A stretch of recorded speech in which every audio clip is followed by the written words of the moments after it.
entertainmentbuddha.com. Dun, da, da, da, da, da, da, da, da, da, da, da, da, da, da, da, dun, da, da. Da, da, da, da, wah, wah, wah, da, da, da, da, wah, wah, wah, da, da, da, da, wah, wah, wah, wah.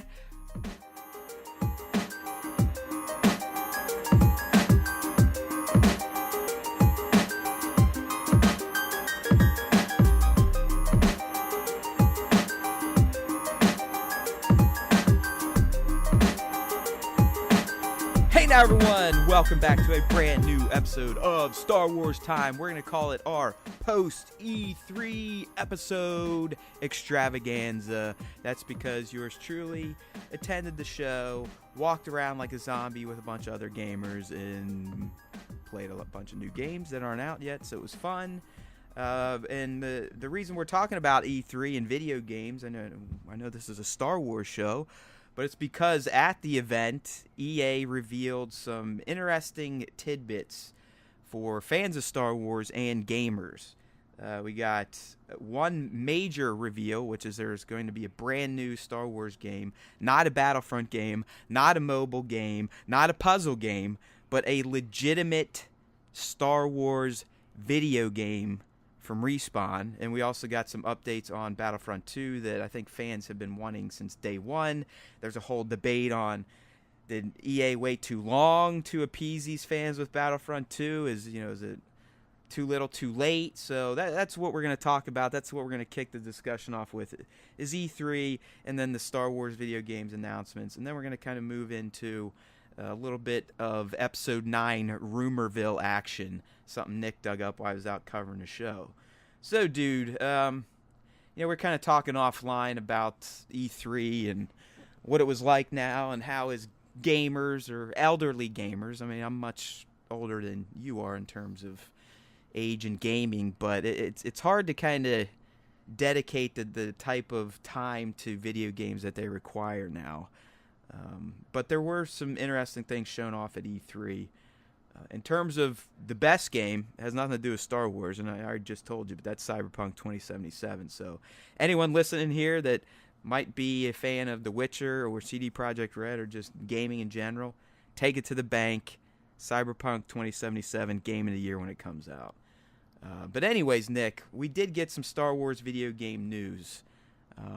And because I was in the E3 black hole as media covering it, I didn't even realize we got some of this news. And I hit you up midweek. I'm like, yo, dude, where the fuck did this come from? Yeah, I mean, we finally get a Star Wars game that's not, like you said, mobile or Battlefront. I mean, that's basically all we've got. Nothing wrong with Star Wars Mobile. Galaxy Yeah. Heroes is life. Yeah. And trust me, I was at E3. I ran into people way up in the industry. I mean, I'm telling you, I was into some events that Little Entertainment Buddha was a very, very small fish. But I'm talking guys running studios, and we're sitting there riffing on Galaxy Heroes squads and theory crafting and the raids and this, that, and the other thing. So Star Wars Mobile, I'm all about. But Nick and I have lamented the fact that ever since EA picked up the license, they've only done mobile or Battlefront 2. So what do we get, Nick? What do Star Wars gaming fans have to look forward to now? We get the game from Respawn that was finally, revealed. It was announced about 2 years ago. The name of the game is Star Wars Jedi Fallen Order. So if you know anything about Star Wars, Jedi Fallen Order should kind of, at least red flag to you a little bit initially where this game could take place. And then, later in the announcement, Vince Zampella says that, yes, it takes place between episodes 3 and 4. You're playing as a Padawan who has escaped the destruction of Order 66 and is trying to do what he can to survive in the galaxy. And, both of us kind of had different ideas, or at least, set off different little, bells in our head about who this could be. Matt, I think yours is more likely than mine, but why don't you go ahead and hit them with, what your thoughts were around this game the first time you heard about it. Right. So as Nick said, I mean, it's going to take place post Order 66. I mean, I don't know if it's immediate. I would assume probably the prologue mission features some of that. I mean, maybe you'll even get a glimpse of Anakin slaughtering little kids. Remember, he did it with a snap of a finger, just like, okay, I'm bad, I'm going to murder kids. Yep. but we're not going to get into that because I do like the setting, Nick. It's an era not touched much in Star Wars video games. I mean, yeah, when the prequels came out, you'd get the movie companion games and whatnot, but you didn't really get a game set in that era. So I dig that. And if you are a fan and you follow Star Wars through other mediums, the recent Marvel comic reboots, there was a great series that featured Kanan Jarrus of Star Wars Rebels, and it told his story of how he was a young Padawan during the Purge, and his master did get murdered, and he did get away, and his name at that time was Caleb Doom. So I was kind of saying to Nick, when I just saw the era that this is being set in, and the concept of you're going to kind of take control of this fallen Jedi that's trying to escape the Purge, I was like, I don't know if they would do it with a kid, but I mean, they could even maybe progress him in age throughout the acts of the video game. But I'm like, why not tell the story of Caleb Doom post Order 66? Yeah, I think that's a perfect idea for this game, honestly. I mean, the success of Star Wars Rebels, the full run now being finished, you couldn't ask for a better lead character either. I mean, Freddie Prinze Jr. is, one of the consummate, one of the better video game and animated series voice actors out there. So to bring him back in some, way, shape, or form, if possible, to play Caleb Doom, would be perfect for this game. I mean, like you said, it fits really well. My first thoughts went to old EU stuff, of course, since I read so much of that material. There was the books between Episode 3 and 4, Rise of the Dark Lord, featured a character named Roan Shrine, as well as, some other Jedi Masters who were killed, and then a Padawan he eventually picks up along the way. And, through that story, he's kind of dodging, death, missing out, narrowly missing out on being killed by clones. He was actually, in the beginning of the book, some of the clones let him go. Order 66 comes through, and the clones tell him and his Jedi companion that he's with at the time, like, hey, look, this came down, guys, and I know we're going to have to do it, but we'll give you a head start. Get out of here so we can say that you escaped. So that was kind of where my head went first. It's way more likely that we get a Kanan Jarrus game because, as we know, the EU is aborted. But I mean, they've given us even Solo, as recent as Solo, they've given us, at least I'm not a hardcore EU faithful diehard. I mean, I love all Star Wars stories, but I'm also a canon guy. Yeah. Like, I do respect canon, and that is what I look to when I talk about Star Wars lore. So, and just the way they've, in the standalones in particular, the way they folded in characters from the cartoons, and it just makes sense to me that Kanan, had such a great ending in Rebels, and he really was a great character. And even the comic series I read was very interesting of what he did after Order 66, why he became Kanan, how he got the name Kanan Jarrus, so on and so forth. I just, as Nick was talking, I was thinking from another comic series, again, this is all canon now, but the new Darth Vader run, like the first 6 issues take place right after he becomes Vader, and one of his first tasks by Palpatine is to go fight a Jedi that escaped. And it's killing me that I forget this guy's name, but he was he beat the living shit out of freshly formed Vader. I mean, beat the shit out of him. Yeah. Almost killed him. So I wish I knew his name. I'm even looking at a Google machine. I just don't feel like typing it in. But even he could be a potential character. Or, of course, Nick, it could be brand new. Yeah. I mean, they could create their own canon character at this point. Yeah, absolutely. I mean, we've seen with Battlefront 2, Iden Versio is a created character for that that great game. Point. So, and she turned out to be one of the great protagonists in Star Wars game history. I mean, if you look at it, her story arc from being, leader of Inferno Squadron on the Imperial side and then switching sides to the Rebellion to fight against her father. I mean, that was a great little storyline there. And as we've seen too in previous Star Wars games, a lot of these characters are created and not pulled from previous, material or canon or anything like that. And Respawn being a studio that likes to, come up with their own stories. I mean, we've seen it with Titanfall and even with, Call of Duty to a lesser extent. It wouldn't surprise me if they bring in somebody new. And especially now, the new game director for this particular game is Stig Asmussen.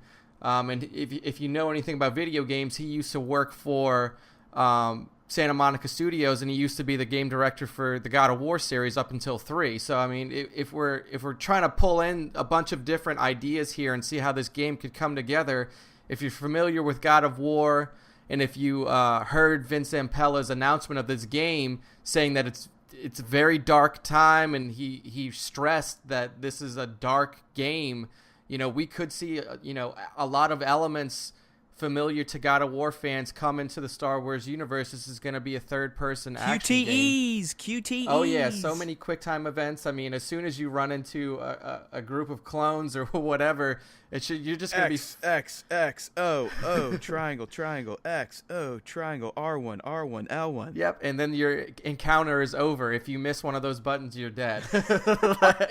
They actually, we were talking about the new God of War before we came online. They actually did address... I mean, there's hardly any of that bullshit. Yeah, they focus. And there's when you want to do a kill shot, you still have to hit like a button, but you don't have to sit there and time your shit. But I remember when the first God of War came out, that was like a brand new video game technique. I mean, that was a new gameplay mechanic. Oh yeah, people thought it was for the most part. It really wasn't prevalent in games, and it worked well in the first few times QTEs were used, but then developers were like, QTE overload, and QTEs showed up everywhere. I mean, you're doing them to open fucking doors. Yeah, I mean, eventually he's like, come on. I mean, it basically what it did was it introduced a little bit of like cinematic gameplay into your regular. I mean, it had a purpose, but then it just became abused. Yeah, I mean, you had a whole game based off of QuickTime events in Heavy Rain. Any Telltale game to this day is still the only actual gameplay is QTE based. Yeah. Outside of choosing dialogue, you are just hitting button commands in order. Yeah, I mean, it got to a point of insanity, but I think with this game, Stig Asmussen is a well-respected name in the gaming industry. So I like to see, I'm really interested to see what he turns out for this new Jedi Fallen Order game. And like you said, Matt, this is a really ripe time period. I know that we've already had kind of Star Wars Rebels that fills in and takes place between these two time periods. But Rebels definitely slants way closer to the original trilogy than this could. I mean, this could technically literally pick up right at the end of Episode 3. Yeah, exactly. And kind of fill in that gray area, that how many years... Is it 18 years after his fall that we see Vader again in New Hope? I think it's 19. Yeah, 18, 19, somewhere in there. And I think Rebels started maybe 5 or 6 years BBY. Yeah, because you're talking, I mean, like the Imperial Order is fully in their reign. You already have the regional governors in place everywhere. I mean, you see that with... And we saw that in Solo, and that's, 10 or 11 years BBY. Yeah, so we could definitely be working in a time period where the Imperial spreading throughout the universe is just kind of starting and not as well established as we've seen in Rebels or even, like you said, in Solo. Well, it would be the most brutal time of the Imperial takeover, because this is where Palpatine and his forces are literally just going and raising planets until they bend the knee, if you will. Exactly. Yeah. I mean, you have a lot of... So yeah, that goes along your line from Vince that this could be some very dark shit. I guess kind of going back to who the character could be, I mean, in your gut, would you prefer something new and fresh, or would you like them to kind of latch into the lore that already exists and go with Caleb or, some of the people from the EU or the comics? I would like a new character. I mean, there are so many different, especially around that time period, we don't know about too many individual Jedi who escaped. I mean, we've heard about some, like you said, through comics and through... Clone Wars, well, not Clone Wars, but Rebels TV series and such. Like, I think creating a new character, a new young character would be great, and it would give you the opportunity to see how somebody of that age can survive on their own, and maybe even you could even bring in Kanan into that, even if he's not the main character. Have the new character link up with Kanan in some sort of way to try to survive. and then, eventually, they kind of have to split off or do their own thing. I mean, there's a lot of opportunity to bring in, even if you are creating a new character, bring in familiar faces into this. I think that would be an excellent opportunity. But I do think that a new character for people to kind of attach themselves to would be, a really good way to bring this game fully alive.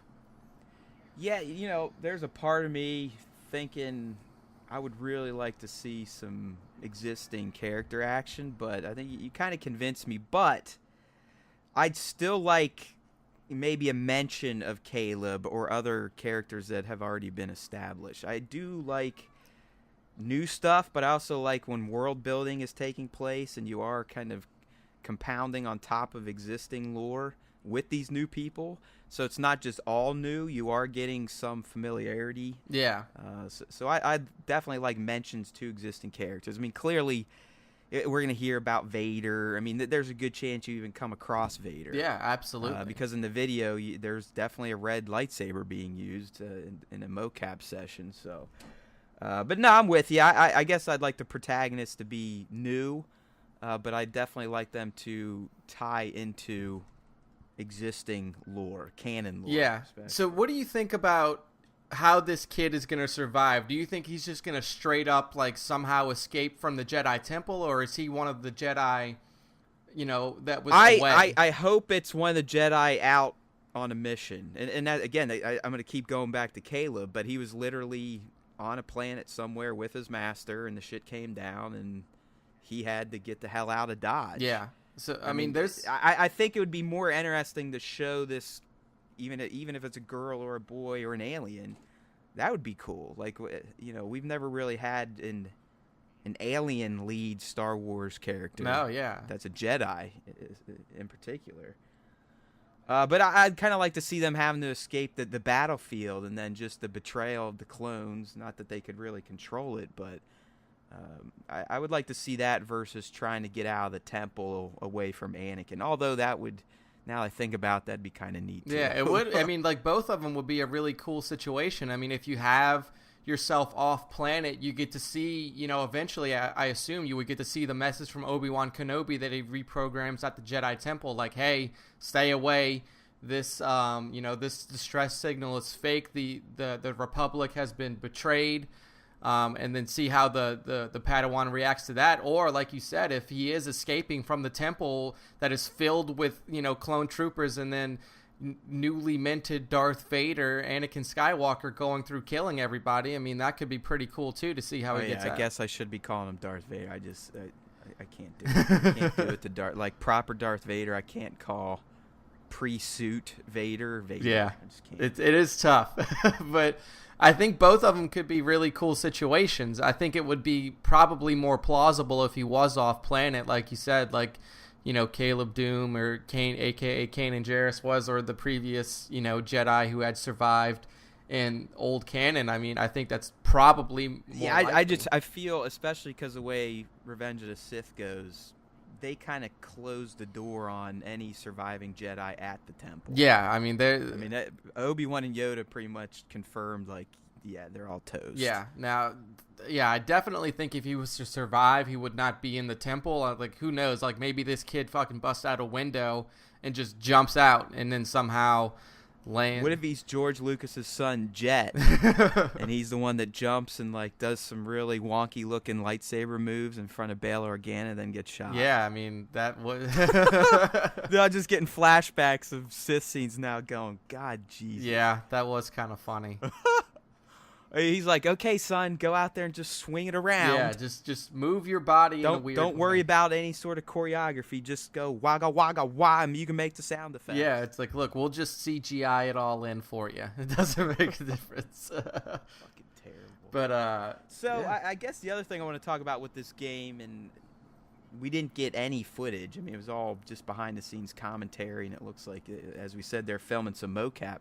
Do you think it's going to be third-person action RPG type of game or first-person? Yeah, I think the little bit of information that we got said it was third-person or I think it almost has to be if you're a Jedi. I mean, I think a first-person Jedi could, you would lose a bit of the action segments, I think. Yeah. I mean, in older games, like going way back, if you played like the Jedi Knight series, I believe it gave you the option to switch between third and first person if you wanted to. Which kind of made sense because, I mean, Katarn was, I mean, he was kind of a Han Solo type of character. Yeah. You know, he was a blaster guy first, and then didn't he start to learn about the Force and this, that, and the other thing? Yeah. He was definitely not like a Jedi Padawan by trade before he joined the academy with Luke. He was a fighter. He was just a regular fighter, and he used a blaster pistol and stuff like that. So I mean, he eventually came into his Force sensitivity later in life, which is unlike a lot of. And Star honestly, Wars. when I heard this announcement, I instantly went back to all the Jedi Outcast, Jedi Academy games, and it's like I could definitely get down with one of those again because, I mean, they're a bygone era at this point. I mean, most of those were early 2000s, and they probably look like vomit at this point. But yeah. I mean, honestly, those were fun games. I enjoyed every one of those. They were. I mean, like, if EA is just going to sit here and then give us one new Star Wars game every fucking, I don't even know, 5-6 years, like, what they should do was just take all of the old shit that was really good and just remaster it. Like, if you. Yeah, I mean, I know people in gaming are kind of annoyed with the remaster, this, that, or movement, but it's not going away because as gamers get older, nostalgia, especially for me, kicks in, and it's an easy sell. I mean, if someone came out and said, hey, we're remastering Knights of the Old Republic, I'd buy it for the 30th time on a different device. Yeah, exactly. Like, I would go for that 100%. Like, there's always... I'd be like, all right, cool. You know, I mean, there's been speculation and people that are doing it on their own, like trying to rebuild, you know, KOTOR or KOTOR 2 in Unreal 4 engine, and like, yeah, go for it, dude. I think that would be awesome. But if we get an official like remaster of Jedi Outcast or Jedi Academy or something like that, I mean, shit, you can take the money right out of my pocket. Yeah, I'm talking like the shit they did with Halo Combat Evolved or Halo 2, where they literally, you know, kept the core story and, you know, the gameplay didn't change, but everything visually was like updated shaders, completely remade models. They redid the like, entire engine. It was just, everything was brand new. Yeah, I think that would be excellent. And there's a lot of Star Wars games out there that deserve that treatment, like we were talking about. So Super Star Wars, Super Empire Strikes Back, and Super Return of the Jedi. Dude, just release You're those. probably too young to ever play any of those, but those are... And they're wonky as shit, but that was a 16-bit trilogy on the SNES. Yeah, I mean, for that, I don't even know if you would remaster it. There's such a big resurgence. Yeah, just re-release on console. Yeah, I just go to those because I love the fucking chiptune music they had. Yeah, I mean, like chiptune. I love chiptune, but chiptune Star Wars, that's something special. I would definitely be down for something like that, dude. Because you're right. I mean, SNES era I was definitely young. I was around for it. I played like an original NES, you know, played through Super Mario Brothers and stuff like that on original NES. But I wasn't like into my Star Wars fandom when SNES or anything that came out. Discussed this. I mean, but sometimes I question if you're even a fan, but we'll let you keep saying. But they're just fun, wonky games like side scrollers that are half broken and nearly impossible to beat. But back then, it was the Star Wars games. Yeah, I mean that's all. I played this. Have you ever played the NES Star Wars games? No, Yeah, talk about something special, man. I might have to just like get an NES Classic, try to get my hands on one, and then hack it. Yeah, just emulate them. Emulators. You can find the ROMs out there, but there's something special, especially the Empire Strikes Back one. It's got a pretty cool Hoth battle segment. Oh, my. It's like one of the first times you got to kind of relive the snowspeeder attack and the tow cable action. Oh, man. That's all in 8-bit 2D, man. It was something glorious else. 2D, 8-bit. Yep. I mean, all 8 colors melded together to make that scene look great. But, I mean, when I grew up, the only other Star Wars video games you could get were the one from Atari, where it's basically just lines drawn on the screen. You're in the arcade, and you're like, it had the chiptune, like, do-do-do-do-do-do-do-do-do. You know, use the Force, Luke, and you're like, pew, pew, pew, pew, pew. I mean, it didn't even look like the Battle of Yavin, but it did to me. Yeah. It felt like Yeah. because that's all we had. The heart was there. Not quite the visuals. I mean, you're not going to get like a fucking damn near realistic Luke like we got in Battlefront 2, but I mean, you know, you're getting something. I still think one of the best Star Wars arcade games of all time, and I'd literally buy a cabinet if I could find it, is the Star Wars trilogy. Oh yeah, dude, I've played that many times. Where there's like 3 main missions, and at the end of each mission, you have like, you know, you fight Boba Fett one time. There's a Vader fight. I just love that game. Yeah, dude. You know, because you start flying segments, but then you kind of go on like some on rails shooting segments, and then you have the on rails boss battles. Yeah. But it was just a fantastic arcade game. Oh yeah, dude, it was great. I really enjoyed it. But yeah, I mean, now that we're kind of getting some new Star Wars material, new Star Wars canon outside of the first-person shooter genre, I'm really interested to see what else is out there, because I mean, we've all heard that there's new Star Wars being made. EA is committed to putting out Star Wars games, so now we have our idea of what the first one is. Now we have Jedi Fallen Order. Did you did you follow the announcement and look? Was there troll reaction? I mean, I'm assuming 100% there was. I just wonder if you saw any like, fucking EA, you gotta rip me off again and rate me. Oh yeah, there was. Better not be a girl lead. I didn't read too many of the comments. Feminazi Kathleen Kennedy, she better not be involved. Yeah. I mean, there was definitely a lot of that. Like, if you open up Facebook comments or if you see Twitter reactions and, you know, mentions and stuff like that. I just wondered if the fact that Respawn was the developer, if that may have tempered some of the EA hate, like just in good faith. They'd be like, all right, well. See, most gamers are stupid. Yeah, right? That's a good. Just like most Star Wars trolls, where I don't think they understand that EA, for the most part, is the publisher. Yeah, they don't make the game. Their job is just to fucking pump money into selling the game. Yeah. And giving the, you know, probably the studio some cash to develop it. Respawn, those are the people creating the game. I mean, Respawn, you know, for Battlefront 2, it's DICE Stockholm, you know, DICE in Sweden specifically to if you're wondering if it's the LA studio or not. No, it's the one that's in Stockholm. And then, I mean, you can get EA for not greenlighting more Star Wars video game projects for sure. Yeah, I think that's like the most that you can hit them on, and then possibly you might be able to blame them. EA did develop Galaxy of Heroes. I mean that is there. Yeah, they did. I mean, like, and I love that one. So back the fuck off, trolls. Yeah, but I mean, like, the most you may be able to hit EA with is like the heavy microtransaction. Oh, of course, related. Of course, you know, I guarantee. Yeah, you're 100% right. I mean, because the developers, EA definitely had a hand in that. I mean, I'm sure DICE wasn't sitting there going, "Oh yeah, this sounds like a fucking great idea." Yeah, like, they don't develop the game and then, you know, in the middle of the development process say like, "Oh, this is a perfect place to input microtransactions." Like, that's not how it works. Like, they make the game, and then EA probably came in and said, "It's like, okay, you have everything built out. How about we have loot boxes for whatever?" Yeah, you know? $60 isn't enough. How can we get these people to be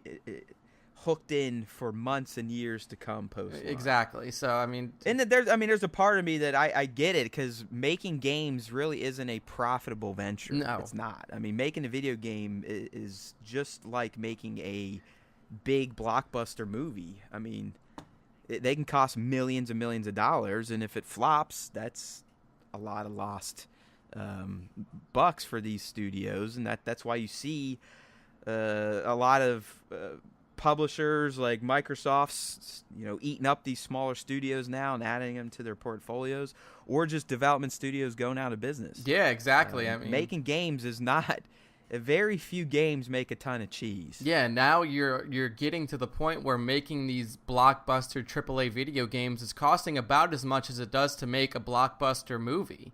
So in a $60 game may make the studio $1. Yeah, exactly. Like, you're talking about trying to. I mean, video games do not get the amount of views or anything like that a movie does. I mean, you're talking, if a video game sells, you know, 10, 12 million copies, then that is impressive, like fucking hardcore impressive. Like, you know, when when Red Dead or when GTA 5 sold, 30 million. Those games, those are the only franchises that do it. I mean, the CODs of the world, sometimes the Destinies, but games that make 500 million at launch, as Nick said, that's still only about 10 million copies, if that. Yeah, so, I mean, you're talking gaming is huge now. And that's rare. I mean, you do not get those types of sell-throughs. Yeah, exactly. Except on big AAAs. I mean, if a game sells 5 million copies, then they consider that a success. And like you said, Matt, at $60 a pop, if that's all you're making and you don't have any sort of microtransactions, DLC costs or anything like that. Yeah, these studios can't end up supporting the game post-launch. I mean, so I do understand why things have shifted that way, but I don't know. Hopefully, Star Wars Jedi Fallen Order, there's none of that nonsense. There shouldn't be. I mean, yeah, if we're talking really, all the loot crap is mostly multiplayer reserved. Yeah, we're talking about a single-player adventure here with Jedi Fallen Order. We're not going to have more than likely, we're not going to have a multiplayer portion of it, if I had to take a guess, which is odd coming from Respawn, especially, because that's what they're known for. Before they were Respawn, they were Infinity Ward. I wouldn't be opposed to. I think a multiplayer, and didn't one of the Jedi games do this? But a multiplayer fucking lightsaber game. Oh yeah, I mean, I think I'd be all about running around going like, beep, beep, beep, yeah, like Jedi. I think it was one of the Jedi. I know one of them had it, and it was. I think it was online because I think it was on the original Xbox, maybe. Yep, they did. They had when that was connected with Xbox Live. Yeah, they had a multiplayer PvP section of it where you had people playing as like. Oh, I remember. Like you just run in there and just people be in there like slapdicking around their lightsabers, yep. like. That's it. Just swinging your lightsaber. Like I think it was Academy because you could play as Tavion, which was one of the main protagonists in that, and then. Or antagonists in that, and then they had all the other characters in there as well. I mean, it was craziness, but I feel like for this game in particular, especially seeing Asmussen being the lead, God of War never had a multiplayer component to it. But I mean, who knows? Maybe Zampella and the guys over at Respawn will be like, look, we'll take it from you for the first person or for the single player portion of this, and then we'll add our flair to it with a multiplayer portion as well. I mean, who knows? You'll get some Jedi versus clone action possibly, since that's where this game is taking place. I mean, I think that could be pretty interesting. So I'd like to fight a clone. I'd like to be a Jedi wearing clone armor with a lightsaber. That'd be pretty dope. I think maybe that's how this kid escapes. Like he kills a clone and then just drops his armor on. Sign me up. Yeah. Sign me up. I'm a storyteller. Respawn. I come up with some good ideas every once a year. That's pretty interesting stuff. But yeah. All right. So I mean, I think we've milked that cow for as much as we can. I mean, again, we just riffed 30 minutes on a 20-second reveal or announcement video that showed no footage. Yeah, that showed no footage. It was literally like I think we did our job. Yeah. But we did get some other video game news rooted in the Star Wars universe, and it comes from EA again. Big surprise. They do own the license. But they revealed, or really DICE revealed, some future plans for Star Wars Battlefront 2. Right now we're in the midst of the Han Solo season. You're getting a lot of new content based on Solo's Star Wars story. You're getting some game updates, this, that, and the other thing. But DICE did reveal that the Clone Wars era is finally coming back to the Battlefront franchise. And I guess a lot of people have been upset that Clone Wars characters haven't been featured in the rebooted Battlefront and now Battlefront 2. It's honestly something I've never really thought about. Yeah, I guess. But it got some play. I mean, even on the show floor, there are definite. I mean, I heard some chatter and buzz like, hell yeah, Grievous is coming back and blah, blah, blah. This goes back to things I've talked about before. It really depends when you were fucking born at this point, how you interpret the prequel era. Yeah. I truly think if you were a kid during the original trilogy, you're going to accept them because they are canon and you have to. But it's nothing you're very fond of outside of, for me at least, I'm very fond of the animated entries in this era. But I also think kids born in the 90s and beyond that were younger kids when the prequels come out, they probably do have a soft spot in their heart because their brains were still mushy and formative and they just didn't know any better. Yeah, they were really brought in by the fast moving action and shiny colors. But I think a lot of this also goes. That's honestly the greatest quote for the entire prequel trilogy. I mean, like that. We need that on box art right there. Yeah. I mean, because it's true. I mean, if you Nick Caminito. Yeah, I mean that was fantastic. Would you say the fast-moving shiny collar? Yeah, I mean that's pretty much what the prequels were. Like if you watch that Geonosis battle and think it's awesome, like that's pretty much what you think is awesome. It's just a lot of lights flashing around and people moving quickly. Like that's what people who can't act in front of green screens. Acting in front of green screens. I mean, that's the Battle of Geonosis. Yeah, but I mean, you literally have people you can tell they weren't in the same room. They're not even next to each other. But the way they are composited in, it's just like, what the fuck? Yeah, it's very weird.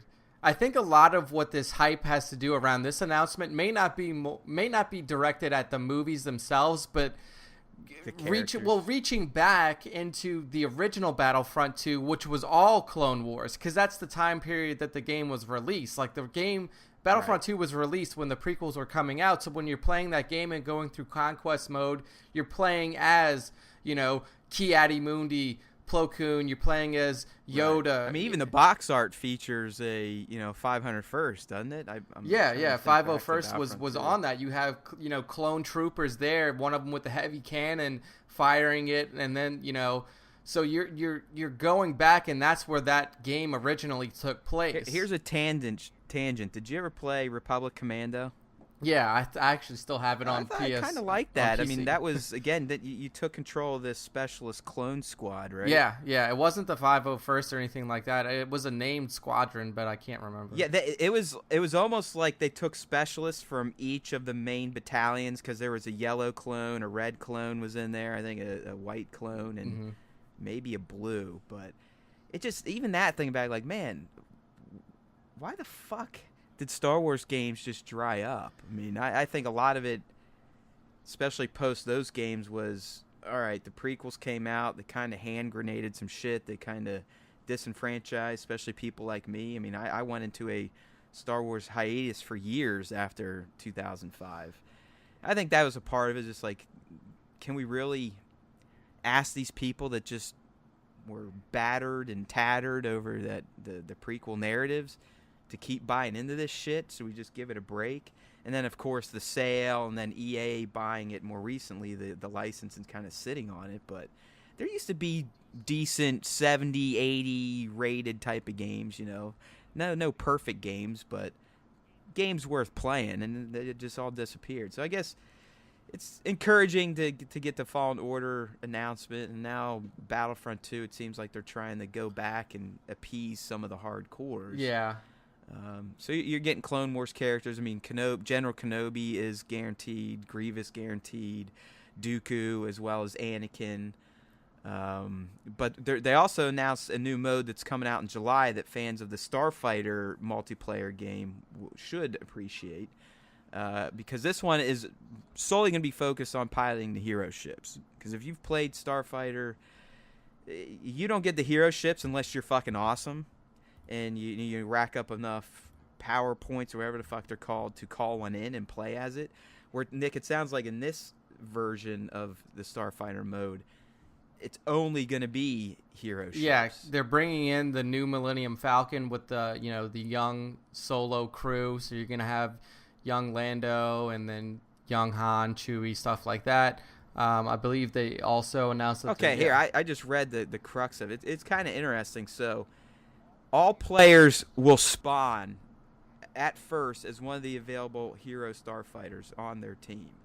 If you get taken out, though, you only come back as a normal fighter. So to win the game, your team of 4 needs to take out all of the enemy hero starfighters first. That's kind of that's pretty interesting. That's pretty interesting. So, yeah, I mean, I'd like to see how that works. I guess it's across all eras. So you would have what? I mean, yeah, it's basically whatever team you get put on, whatever hero starfighters fit that team's mantra. Yeah, I mean, I guess if you go dark side, light side, you could have like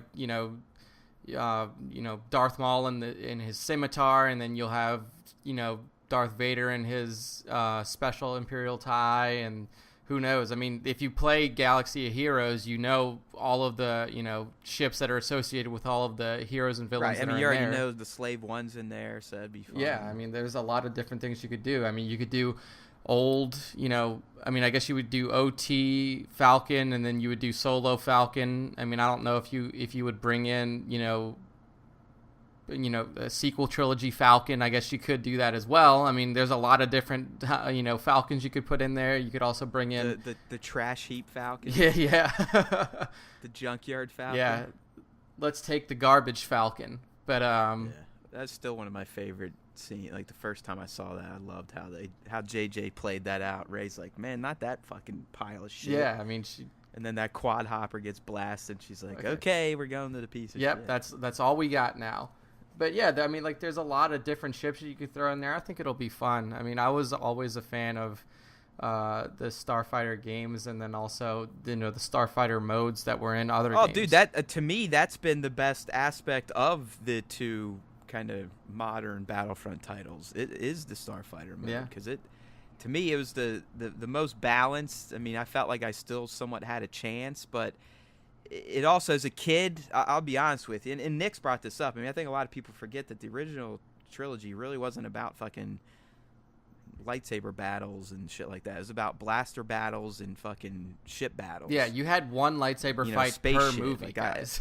I love that stuff. Like, I love the Battle of Yavin. I loved the Falcon's thread throughout all of Empire and how it's always on the run. And then, of course, in Jedi, we get the Battle of Endor, and I've just always liked that, and I think they've done a really good job in the video games kind of recapturing what it feels like to be piloting one of those ships. So I'll definitely return to Battlefront 2. I actually haven't gone back and played some of the updated story content, and as Nick kind of kicked things off, I was a big fan of the narrative in Battlefront 2, and Iden and her change, her flip. So I kind of want to see where the rest of that goes. So I'll definitely be tuning back into Battlefront 2. Not sure I'll be playing much of the shooter multiplayer because I just fucking suck at it. I mean, I don't like playing things that I suck at. Yeah. Although, I'm telling you, man, after being at E3 and just seeing the hype and how massive it's become, I feel like I owe it to myself to try to get good. To get into Fortnite. Oh, yeah, dude. Like, here's the thing. I played Fortnite really early on, and I have my screenshot Victory Royale solo player. Like, so I've already won. Well, yeah, so you're good. You can just retire. Dude, at this point, I'm so intimidated by jumping in because, dude, it was E3. I mean, it had probably one of the biggest boosts. I mean, the talk of the town was the Fortnite party.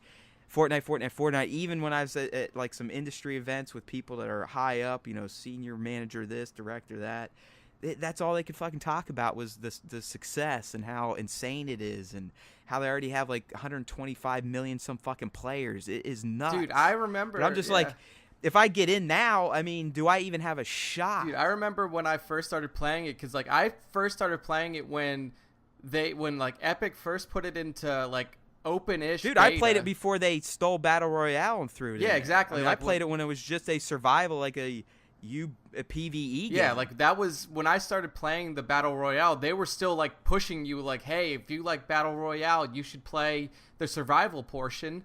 And that was before like cosmetics were in it. That was before they added in all these different item types. Like I haven't played it in a bit, but like, I mean, that was still way early on. So it's a fun ass fucking game, and you can see like the industry is moving around it. Like Battlefield is gonna have a fucking Battle Royale thing in it now. You have this new game, whatever it's called, Clash Royale. Like you have all this shit that's coming up around it. And what I think is hilarious is that like everybody was like PUBG for a long time, and then Fortnite comes and they just drop a bomb on PUBG. Decimated it. I mean, and really when it comes down to it, H1Z1 is technically the first like King of the Hill thing, yeah. To do the Battle Royale thing, and I believe PUBG was kind of based on a mod of that. Yeah, it was similar. Like, but and then I got some interesting hot takes on that whole issue there of like, why did Fortnite blow up? And it's talking about the lawsuit because PlayerUnknown's is essentially suing Epic. Yeah, I mean, you're not going to win. But I guess here's, and this was explained to me by some insiders, and it made sense.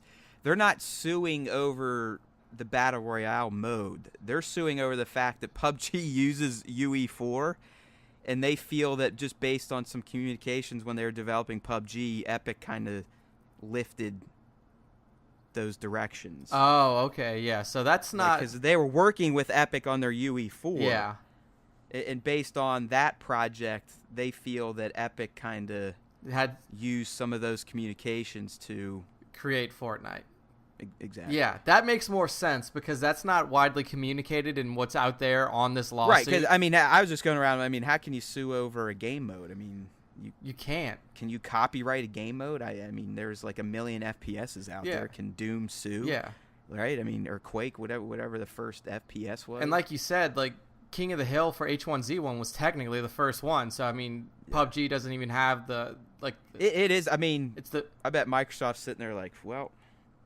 This definitely isn't going to pay off like our Minecraft acquisition did. No, not at all. You remember, I mean, they bought up PUBG. Yeah, they got it quickly. And, you know, now Fortnite is not exclusive. It's across, I mean, it's on Sony, it's on PS4, it's on Nintendo Switch now. Mobile, I mean, shit, they even have, I saw kids playing it on their phones at the airport. I mean, it's just, and that's why I just kind of want to dabble into it because it's become such a phenomenon. Yeah, I mean, if you want to play it on PC, let me know and I'll hop back in. And then we could play some games because I've never actually played it in a squad. I've only played solo. And I mean, I have like multiple top 10 finishes, but I don't play like I play more subversive. Like I don't like jump right into the mix and like try to get a kill right off the bat. No, that'd be me. I mean, I'm definitely Leroy Jenkins 100% in any FPS I play or any shooter, any multiplayer. I mean, Leroy Jenkins. Yeah.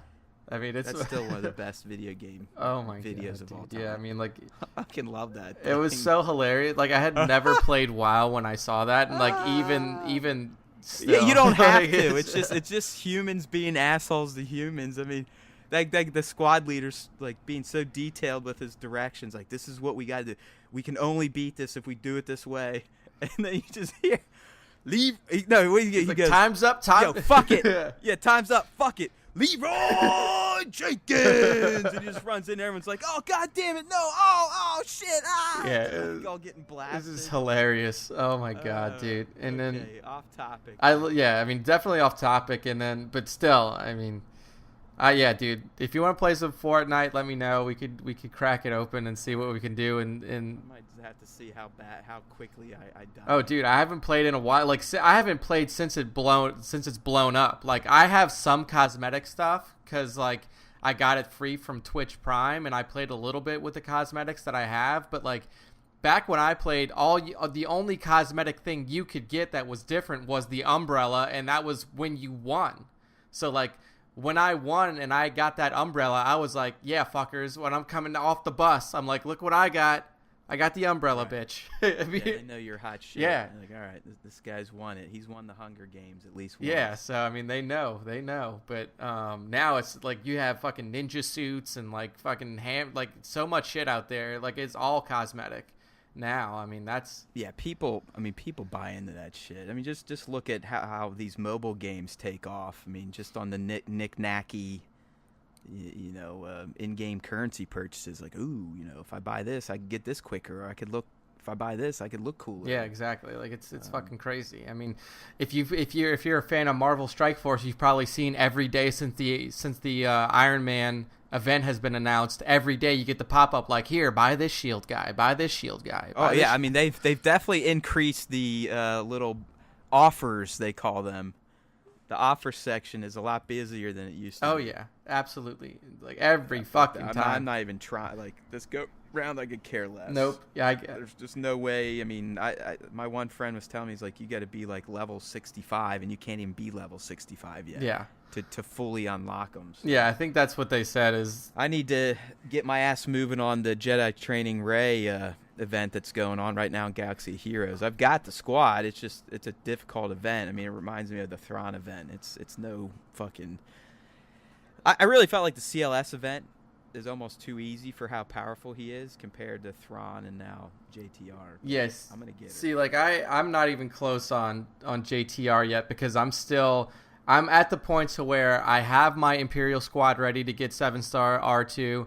I'm almost done on my on like the characters I need for CLS. I already have Obi-Wan Kenobi 85 7-star. I already have, or I'm gonna get Leia 7-star very soon, and then I'm halfway through Stormtrooper Han 7-star, and then I'll have R2 CLS 7-star. is the key to everything. Yeah. I mean, once you get him, life starts to open up a bit in that game. Yeah, because I mean, currently, like my best characters are all like they're all Sith, because I'm running like my arena squad is 7-star Palpatine, one single Zeta so far, and then my follow-ups to him, I have 7-star gold tier armor Vader, I have 7-star Zeta Savage, and then Scion and Nihilus. Like that's my arena squad. Dude, you're pretty much 99% way to the Nightmare Squad. The only person you're missing is Thrawn. Yeah. See,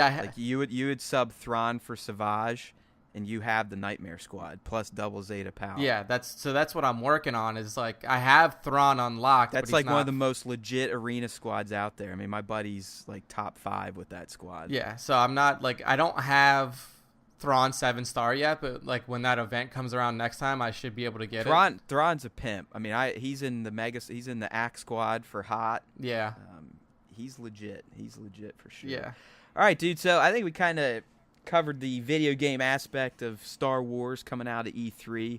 We are getting finally a proper non-Battlefront, non-mobile Star Wars game. Plus, Battlefront's getting some changes that may appease some fans that were a little butthurt because they didn't have their little cloney-wonies in there and Grievous and this, that, and the other thing.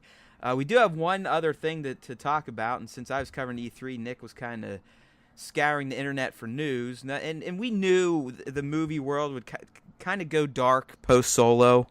I think we got a little more Solo juice than we expected, thanks to all you assholes and trolls. So we had some additional conversations, and plus the surprising plot twist we got in there led to speculations about future Solo.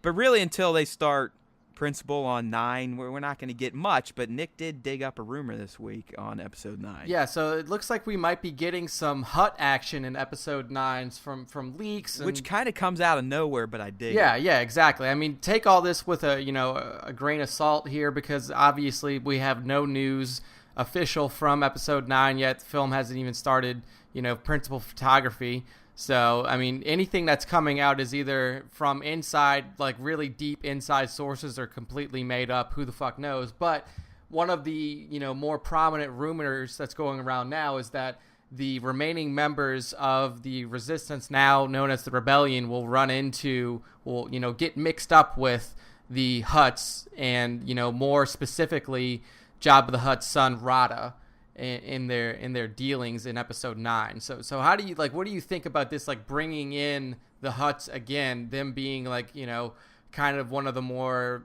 prominent forces within the Outer Rim in the original trilogy, and then also, like you said, we meet Rada when we were talking offline. We first meet Rada in the Clone Wars movie, the animated Clone Wars movie. It was the primary source of their story, was to save Rada the Hutt. Yeah, because his uncle Zero stole him from his dad Jabba, right? Yep. And because Zero was doing something with the Separatists and Dooku, and Anakin, and I think specifically Ahsoka, that's her first mission, and she saves the little guy. Yeah, so I mean, from what this rumor says, I mean, to me, if it happens, it goes back to what we were talking about with the Jedi game. I mean, I'm all about connecting these various worlds from decades ago together. I mean, yeah, I mean, you're talking about. Bring it on. I mean, bring it on. I'm all about it. Yeah, I mean, you're talking about here, even going past the original trilogy link and going all the way into the prequel trilogy era, and then bringing that link in with Rada. Well, I mean, Johnson did a slight bit of it, and I don't know about Darth you, but Sidious, it was kind of neat to hear Luke Skywalker reference the prequel era Jedis and Sidious and Palpatine, because I mean, clearly in the original trilogy, none of that shit existed. Yeah, exactly. I mean, it existed in George's head, but you never really had characters talk about it except Obi-Wan, and Obi-Wan essentially was a pathological liar. Yeah. Again, because George hadn't written out the story of young Obi-Wan yet. But so yeah, I'm a fan of grabbing these little things from the animated series and plopping them in the live action. I mean, we just saw it happen in Solo. Yeah. I mean, they completely took what was established in the Clone Wars and have now made it even more legitimate by porting it over to the live action universe. Yeah, so now, I mean, and that's the whole, Maul Resurrection and Maul Crime Syndicate tie. So I'm not opposed to it at all. And didn't the article also mention that DJ would be involved? Yeah, DJ is going to be like the Resistance link somehow to the Hutt cartel. And obviously, the speculation goes a little bit further. It makes sense because they're going to need ships and weapons. And again, DJ plays no sides, and he's a guy that works with arms dealers. So, but didn't it sound like at this point the tables may get turned on them all, and DJ may have to join up with the new rebels regardless? Yeah, exactly. Like he's helping them along, and then the First Order finds that he's kind of giving them a little assistance when the First Order raids. This is all, again, speculation. The First Order is going to raid this Hutt hideout, and then DJ has to flee along with the rebels to get out of there because, when they see him helping them out, they're going to blow his shit up as much as they're going to blow the rebel shit up. So yeah, it looks like the tenuous link and then the broken link that happened between DJ and the Resistance in Episode 8 may be reforged in Episode 9, and this character may see some more play and some more prominence within the rebellion. I think bringing DJ back is very interesting because of how shit went down. I mean, I think they could really get some cool dynamics between him, Finn, and Rose, and just him and the remaining Resistance people. Anyways, yeah, exactly. It's because of him that they lost nearly everything. Yeah. I mean, he's the one that said, "Oh yeah, by the way, see those little specks of stardust out there? Those are rebel transports or Resistance transports. Just go ahead and start opening fire on them and give me my credit." Yeah, just shell those to hell, and then you'll be done with all this. He sold them out worse than anybody. I mean, he literally got more Resistance people killed than the Resistance themselves running from the First Order. Oh, yeah. I mean, more than Poe, more than anybody else. I mean, you can argue that ultimately it was probably, Poe had a huge hand in that. But, like, DJ saying, like, hey, they're going out cloaked. You can't see them because you're focusing on this, the primary ship here. That kind of killed all of them. Like that, that's what really fucked them. And, within this article about this rumor, it says that, Finn and Rose are definitely like, hey, what the fuck are we doing? But Poe's the one who comes in and says, like, we have nobody, and, working with this guy right now is a necessary, quote unquote, necessary evil. So I think narratively, all of it makes sense to me. I mean, I could see those dynamics. I could see them needing to kind of work with shady guys like DJ just to get back up on their feet. I could see Poe being the one making these types of decisions because, after all, we know Leia's not going to be there, and he is the de facto leader. I mean, Holdo's gone, Leia's gone. It's got to go to Poe, and clearly Finn and Rose will probably be in the higher ranks. Just like how after the Battle of Yavin, Han became, a commander, a general eventually, and Lando, joins up, and after he helped save Han and his move at the Battle of Taneb, he becomes a general, Commander Skywalker, so on and so forth. Yeah, so. You get your place in the Resistance or in the rebellion structure. Yes, I could easily see we are introduced to Commander Finn or General Finn, Commander Rose, General Poe, so on and so forth. Yeah, definitely. They need to rebuild Commander Rey. So. They need to rebuild, and they need to How the fill fuck those did ranks. Luke not get the general title? Yeah, I don't know. Maybe he just didn't want it. He's the like, fuck hey, is that? Like, heads up, if you give me general, I'm probably going to be gone for a bit. I have some training to do. I'm going to be on fucking Dagobah. He should have been like, by the way, I single-handedly blew up the fucking Death Star. I mean, yeah, my buddy here helped me a little bit. He gave me the assist on the back shot, but I mean, I did blow this thing up. Solo gets captain, and then, Skywalker gets commander. I don't know in naval structure which one's higher. I feel like commander is probably a bit higher than captain, but then he jumps up over him. Han jumps up over him with the general kind of title, and so does Lando. I mean, Lando's fucking general too. Lando's a general so too. like, and then fucking Akbar's an admiral. Yeah. So I actually think they treated Han and Lando more as like an army or Marines. Yeah, that's true. Because the rebel navy, if you will, that's where you're going to get the commanders and admirals and whatnot. Yeah. So yeah, maybe because Luke was a pilot, that's why he was a commander. Yeah. Just like Poe, I believe was he commander when she busted him down, or captain? He was commander and he got busted down to captain. To captain. Yeah. Okay, so there we go. We just answered it. Yeah, so I think that's how that played out. But yeah, dude, I'm really interested to see how the formation of this new Rebel Alliance comes together. And then, yeah, like you said, them needing to do this shady shit to kind of get back in the game. But what's interesting is, you know, does this mean that we're going to get this movie, like, timeline-wise earlier than we expected? Because we were kind of thinking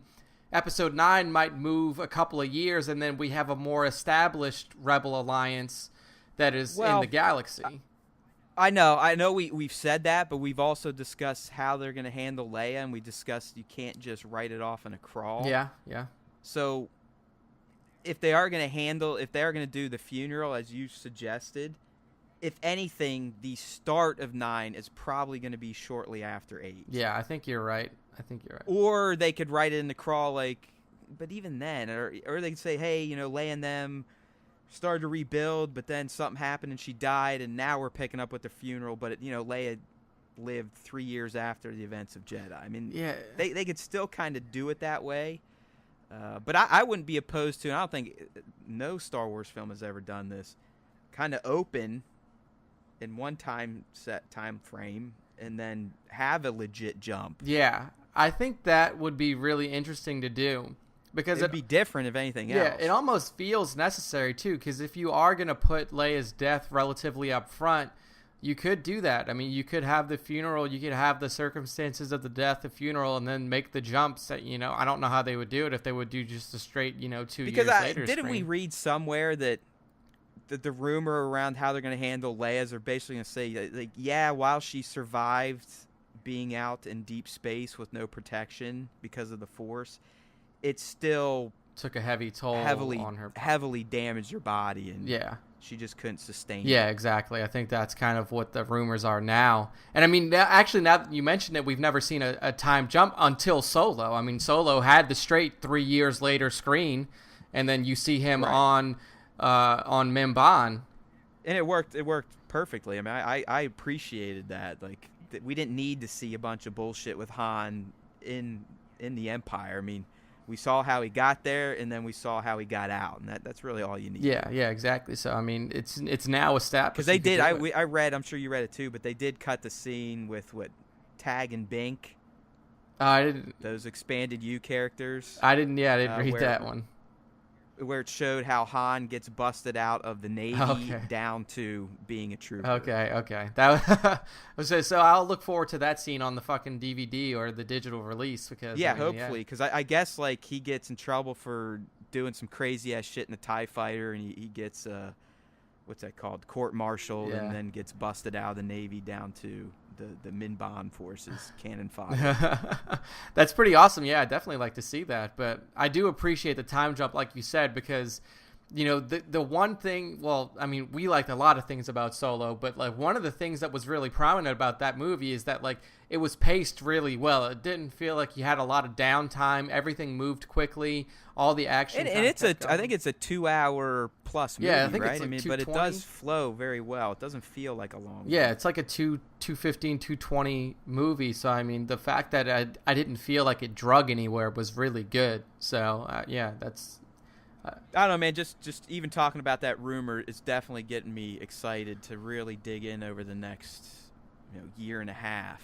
Once the leaks start coming in and the official stuff, I'm ready. I'm ready to kind of speculate our asses off for the last of this Skywalker trilogy. I know some of you feel like this is the death knell for Star Wars once they put the Skywalker saga to bed, but I'm for it. I'm eager to see where things go, where Ryan's trilogy goes, where the Got Bros trilogy goes, where Favreau's live action show goes. I'm in it to win it. I'm a Star Wars fan. I love Star Wars. It's a shame what some of you are doing, and you could possibly be robbing me of additional Star Wars stories. It's a shame that Disney kind of fumbled the delivery of Solo. I mean, we've been calling for that to be delayed ever since we learned this time last year that the director got blown up and they essentially had to reshoot the whole movie. It was foolish. It was cocky, I would say, arrogant on Disney's part. Yeah. And I'm not talking about Kathleen. I'm talking about Iger, like the Disney people. There was no reason at all to shove another Star Wars movie down people's throats. Well, I mean, 5 to 6 months after a Skywalker saga, that divided the fandom a bit. Yeah, even in a Disney sense, I mean, they were just going for like the home run of home runs in that time period in that May release, because they were like, all right, well, we're gonna make $1 billion with Infinity War, they were and we're cannibalizing their own properties. Yeah, exactly. Like they were thinking that, Star Wars has made $1 billion every time it's come out, so we're going to put it in May. It's going to make $1 billion. Then we're going to have Infinity War. They're probably makes thinking $1 we're going to billion. have an April-May box office haul of $5 billion Yeah. with Infinity War and Solo. Yeah, I mean, and like you said, it was just pure arrogance, pure greed, and, it came back to bite them, and it came back. It did. In the end, I'm not going to give the trolls a voice. I'm not going to say that they had any effect on that. They might have prevented a few of their friends.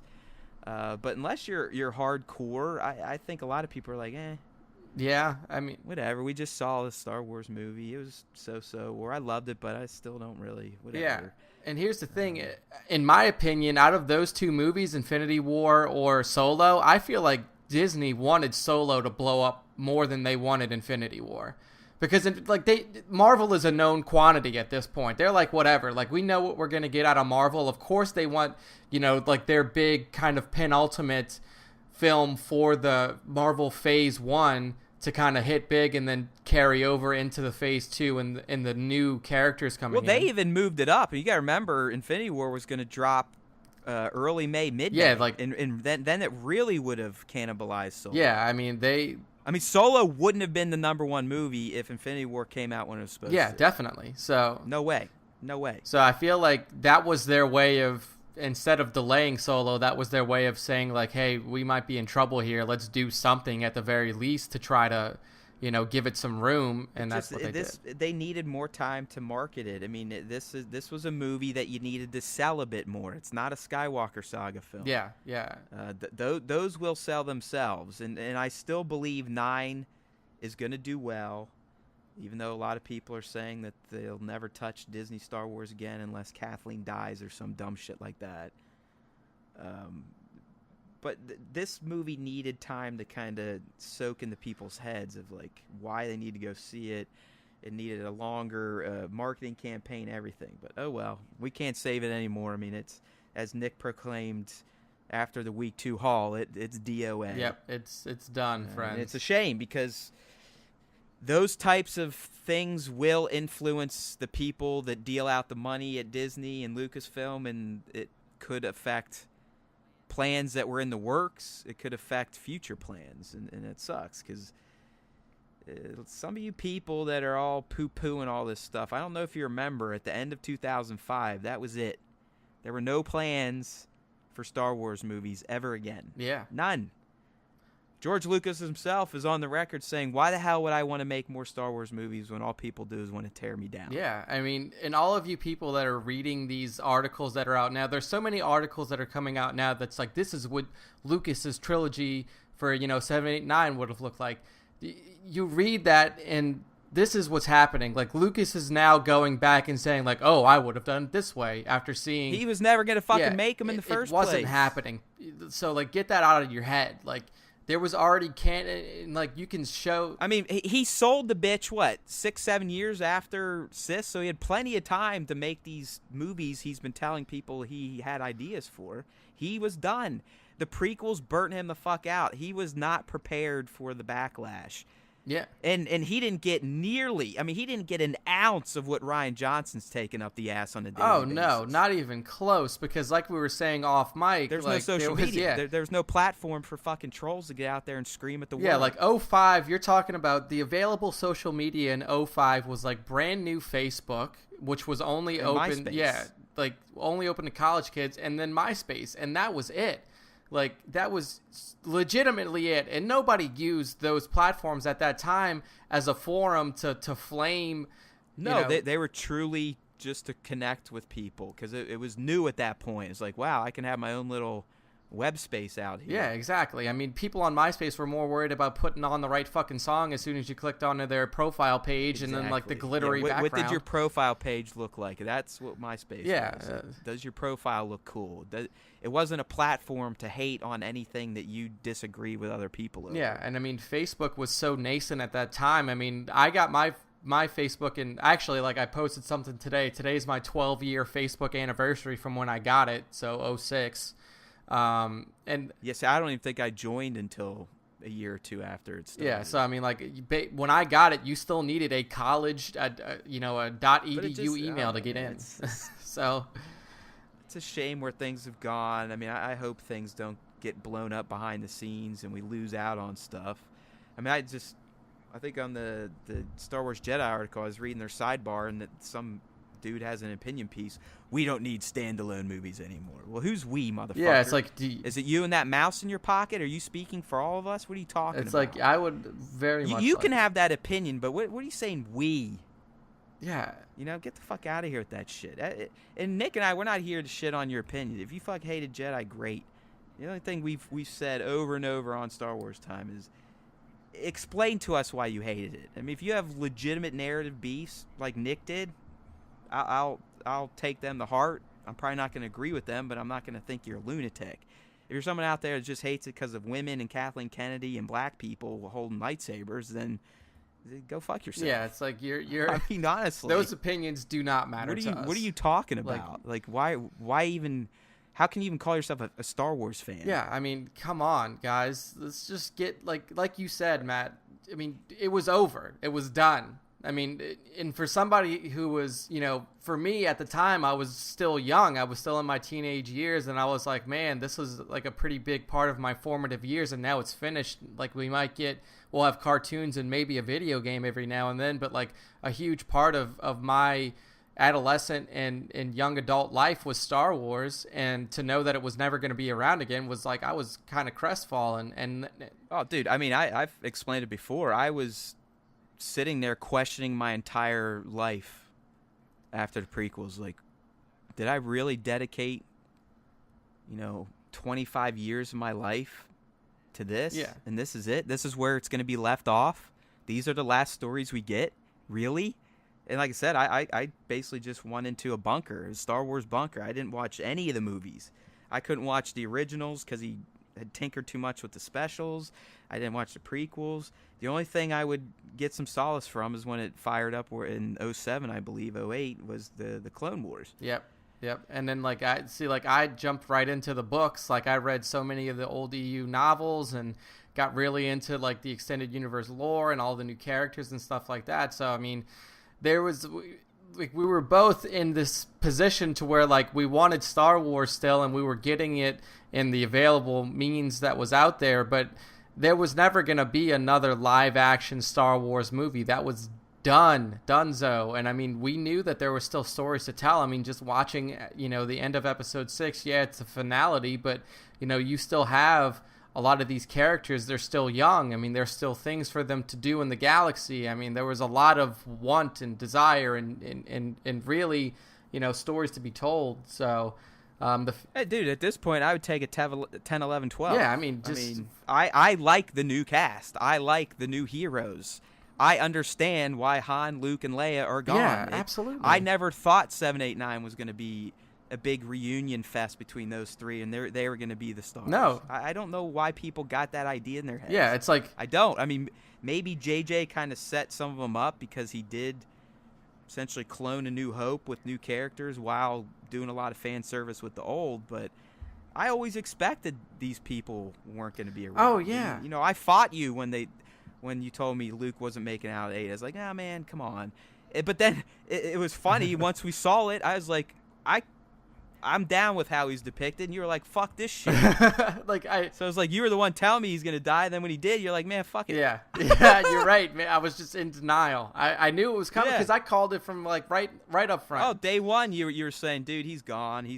There's no way. He's gone. Yeah. I'm like, oh, really? They're gonna, and sure enough, Johnson did it. And when he did it, you're like, well, no, fuck that. Yeah, I was like, bring him back. Yeah, I was right, but I should have been wrong. Yeah. So I mean, it is crazy how these people are reacting to all this stuff. And I mean, like, hey, look. And honestly, I think a lot of them still haven't even watched the movies. A lot of them with some of the most vile opinions. Oh yeah. Haven't watched it. They're just basing it off of other hearsay. Yeah. And other fans that haven't watched it, because I was on Instagram story today and someone screen capped a dialogue that a dude was screaming at Ryan about, and Ryan actually replied to him, and the screen cap was basically like, have these people even watched the movie? Because the guy's argument is like, I kind of get, Luke's thing, but how would he never leave and redeem himself by saving his sister? And I'm like, well, did you fucking watch it? Yeah, it's like, dude, come on. Isn't that exactly what he does? Yeah, like, what the Isn't fuck that are you doing? exactly Like, what happens? There was a literal scene in the movie where, like, forced projection or not, like, he goes to Leia and they have the conversation and he saves all of the resistance. Like, what right. the I mean, fuck? isn't his final act that hero kind of redeeming himself, the fallen hero? I mean, what are we talking about? Yeah, it's like, I don't know. Did you leave the movie halfway through? Like, what the fuck happened here? Like, did you forget? It just, that's the culture now, though, man. People, it drives me nuts, and we've said it before. I can understand on a $60, $80 video game why you may want to read someone else's opinion and then make your decision to buy. But when it comes to this type of stuff, like, what are you doing? Yeah, just pay the $10 or wait until it's in a cheap theater and go see like it. At least go see it and form your own fucking opinion. Yeah, it's like, look, even if you go to a $7 matinee, like, come on, dude. It's not like... Can you imagine living your life through other people's eyes? And that's what these people do. Yeah. I mean, they base their own beliefs and opinions on others. It's mind-boggling to me. Yeah, it's insane how these people... It's just... And it's something that they claim to truly enjoy. I mean, like...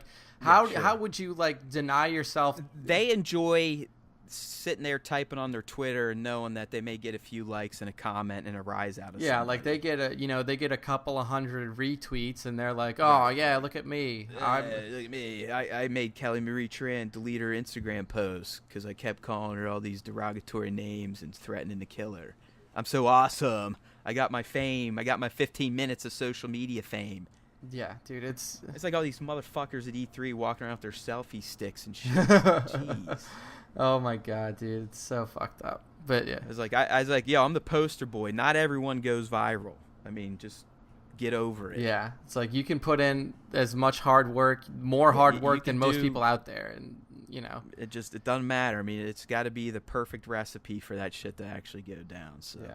All right, man. Well, here's to E3 and getting some new Star Wars video game news. Hopefully that trend continues, although with EA at the helm, you just never know, and they're probably not going to tease anything else until this Fallen Order comes out and hits retail, because they're not going to that's not cannibalize its press, this, that, that's and the not other till thing. 2019, people, late 2019, right. So you got a while. So hopefully between now and the next time we record, we start to get some more details on 9. I still don't think we're going to get some real heavy, juicy shit until late July, definitely in August, because I think that's when they report for principal.